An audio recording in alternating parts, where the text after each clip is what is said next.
Okay, math fans, we're into a new chapter. When we ended chapter 2, we saw that we can visualize a solution set by looking at a number line.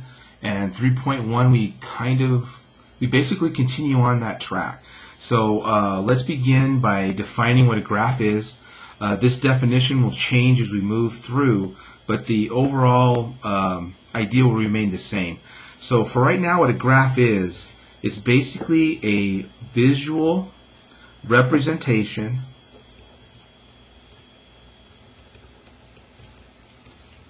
of data, right? Or otherwise known as, information. So right now, for technically speaking, a graph is a visual representation of some sort of information. And like I said, back in chapter 2, we already saw that. If my information is an inequality, x is greater than 2, then we can visualize this data set or this information by looking at my number line,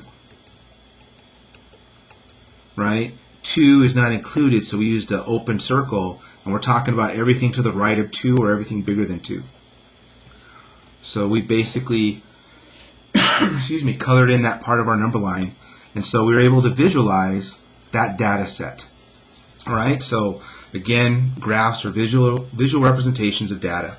Now, of course, what's going to change in this type of situation in chapter 3 is our data is no longer going to be singular, right? Our data is going to be a pair of data.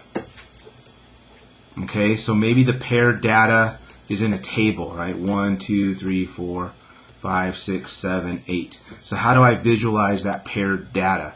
Perhaps the paired data is already given in terms of ordered pairs. All right, so maybe it comes like that. Or as we go deeper, the paired data would actually satisfy some sort of crazy equation. So this is where we're heading deeper into chapter 3. So before I get too ahead of myself, let's reel it back a little bit, right? And so right now, again, what do we know about graphs? They're visual representations of data, right? Right now, we have one way to look at that, right? And in our cases, since we're talking about paired data, what we're going to be doing is looking at basically 3 different types of graphs, right? One type of graph is famously known as a scatter plot. This is basically where we take our data, and as we plot it, we just use dots to plot the data. All right, okay? So if I was to plot this data, I would just signify the 0.15 or the 0.23, right, with a dot. So this type of graph is famously known as a scatter plot. As a matter of fact, I've already kind of have a messy there, but let me go ahead and asterisk this. This is kind of the major graph that we'll be using quite frequently. Of course, I can take that same data, let me try to mimic it here, right? And I can take the data set and I actually can use bars. All right, and so this type of graph is called a bar graph. So notice it basically is the same idea as a scatter plot, but rather than just leaving the dots alone, right, I used a bar to represent the height, if you would, of each data point. So bar graphs are typically seen quite frequently out in the real world. These are especially used when I have something that is a non-number and I'm comparing it to something that is like a number. Like, for example, a bar graph would be perfect if I was talking about a career somebody had, right? So you're a nurse or you're a teacher or you're an engineer, and then we're comparing it to their salary. Right? So that would be a classic situation where I'm using a bar graph when I'm comparing some non-numbered entity and comparing it to an actual numbered entity. Classic bar graph situation. And then the last type of graph that we're going to use again a lot is this type of graph where I have my data set. Again, let me try to mimic that original data set that I have. And what we do is we travel from left to right.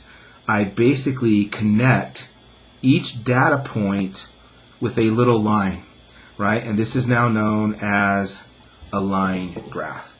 All right, so everything begins with a scatter plot. Some scatter plots you can change to bar graphs, and some scatter plots you can change to line graphs. And again, let me asterisk this guy because these are the 2 types of graphs that we'll be using quite frequently. And you can kind of see, jumping ahead, notice that because we have paired data, right, I actually need two number lines, right, one representing a horizontal value and one representing a vertical value, whether I use a scatter, a bar, or a line graph. And so this is where we're heading. You can kind of see, hopefully, that connection going on. But we've seen graphs in play earlier in our work, right? When I only had one data situation, x is greater than 2, then I only needed one line, right, number line, to visualize that data. But when I start having paired data, I actually need two number lines to see the same paired data. So we'll continue to take a closer look. There's a general overview of what a graph is. One last time, it's a visual representation of data.